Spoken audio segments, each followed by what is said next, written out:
সন্ধ্যা নামার আগে ঘামে ভেজা শরীরে বাড়ি ফেরার তারা,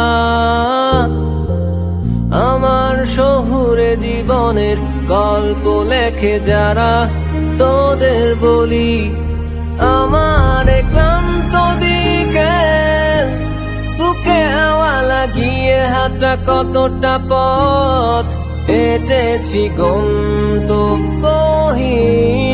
চেনায় শহরের গলি। তোদের মাঝে যখন থাকি আমি পৃথিবী তখন আপন লাগে, তোরা ভুলে যাস না কখনো আমাদের বন্ধুত্ব রঙিন কোনো ঘুড়ির মতো। তোদের মাঝে যখন থাকি